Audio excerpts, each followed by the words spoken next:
नमस्कार। आज हम एक बहुत ही दिलचस्प किताब पर बात करने वाले हैं, डैनियल कहनमैन की थिंकिंग फास्ट एंड स्लो। हाँ, बिल्कुल। ये किताब हमारे सोचने के तरीकों पर, हम फैसले कैसे लेते हैं, इस पर बहुत गहरी बात करती है। सही। और हम अक्सर गलतियां क्यों कर जाते हैं सोचते हुए, है ना? तो आज का मकसद यही है कि हम समझें कि दिमाग कैसे काम करता है। और शायद थोड़े बेहतर निर्णय लेना सीख पाएं। हाँ, तो चलिए शुरू करते हैं। किताब कहती है कि हमारे दिमाग में ना दो तरह के सिस्टम काम करते हैं, सिस्टम 1 और सिस्टम 2। बिल्कुल। और ये दोनों बहुत अलग हैं।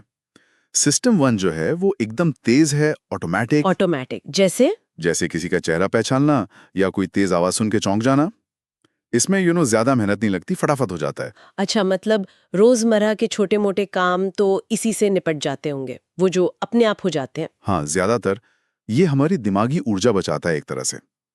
हम्म। और दूसरा सिस्टम, वो कैसा है? वो है सिस्टम टू। यह है धीमा वाला, सोच समझकर चलने वाला। इसमें बाकायदा मेहनत लगती है। मेहनत किस तरह के कामों में? जैसे कोई मुश्किल गणित का सवाल हल करना हो, या कहीं घूमने जाने का पूरा प्लान बनाना हो, या फिर मान लीजिए दो अलग अलग पॉलिसीज की तुलना करनी हो। ओके, यानी जिसमें दिमाग लगाना पड़े। हाँ, जिसमें तर्क चाहिए, विश्लेषण चाहिए। सिस्टम टू ज्यादा भरोसेमंद नतीजे देता है, पर इसमें टाइम और ध्यान दोनों लगते हैं। तो एक तेज, एक धीमा, एक आसान, एक मेहनती। पर अगर सिस्टम 1 इतना आसान है तो दिक्कत कहाँ आती है? हम ज्यादातर उसी से काम क्यों नहीं चलाते? दिक्कत दिक्कत तब आती है जब हम सिस्टम वन का इस्तेमाल उन सिचुएशंस में कर लेते हैं जहां जरूरत सिस्टम टू की होती है। अच्छा।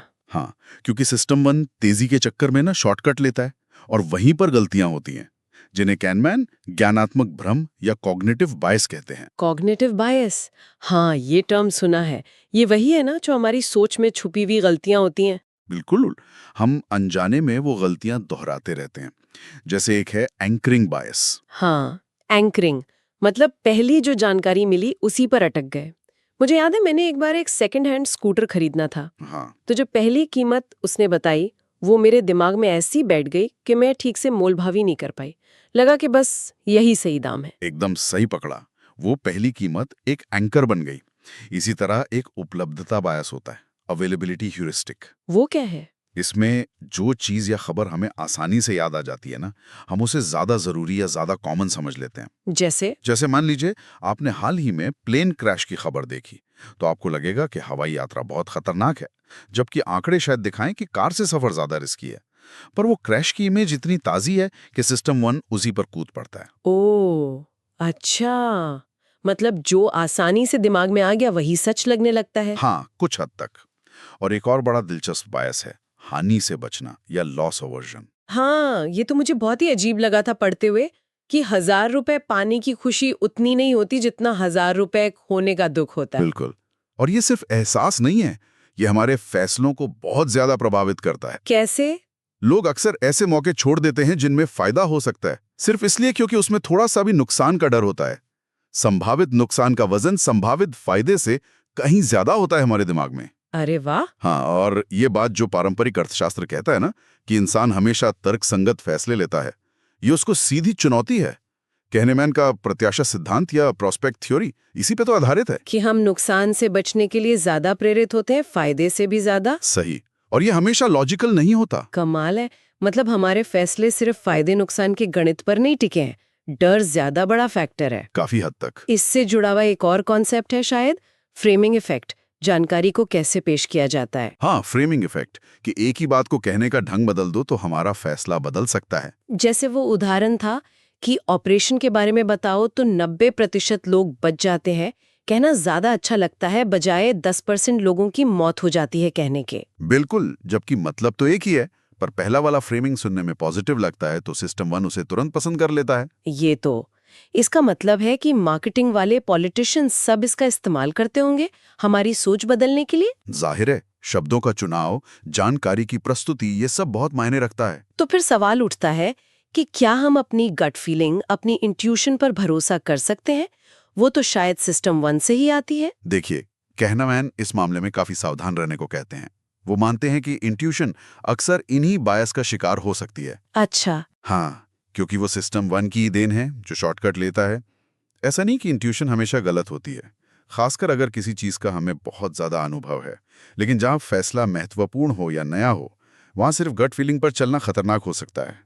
वहां जरूरत है कि हम जानबूझकर सिस्टम 2 को एक्टिवेट करें, फैक्ट्स देखें, एनालिसिस करें। तो कुल मिलाकर इस सारी बातचीत का निचोड़ क्या है? हम अपनी सोच को बेहतर कैसे बना सकते हैं? सबसे पहली चीज तो है मेरे ख्याल से जागरूकता, अवेयरनेस। ये समझना कि हमारे पास ये 2 सिस्टम हैं और तेज वाला सिस्टम कब हमें गलत रास्ते पे ले जा सकता है। मतलब अपने सोचने के पैटर्न को पहचानना। हाँ, और दूसरी बात, अपने संभावित बायस के बारे में सोचना, खुद से पूछना, कहीं मैं पहली बात पर अटक तो नहीं गई, या ये फैसला इसलिए तो नहीं ले रही क्योंकि ये खबर अभी अभी पड़ी है, कहीं नुकसान का डर तो हावी नहीं हो रहा। मतलब रुक कर सोचना, खासकर बड़े फैसलों से पहले। जानबूझकर धीमे वाले सिस्टम को इस्तेमाल करना, बिल्कुल। एक कदम पीछे हटकर देखना, और ये भी मानना कि हमारी भावनाएं और बात कैसे कही जा रही है, ये सब हमारे फैसलों पर असर डालते हैं।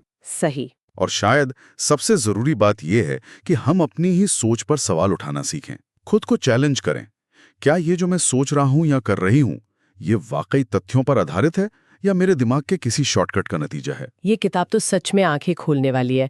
मुझे लगता है पर्सनल लाइफ हो या प्रोफेशनल, ये बेहतर फैसले लेने में काफी मदद कर सकती है। हाँ बिल्कुल। हालांकि ये मानना पड़ेगा, थोड़ी सी मुश्किल लग सकती है शुरू में, कॉन्सेप्ट्स थोड़े भारी हैं। हाँ, कुछ कॉन्सेप्ट्स को समझने में थोड़ी मेहनत लग सकती है, पर इसके जो मूल सिद्धांत हैं वो बहुत पावरफुल हैं।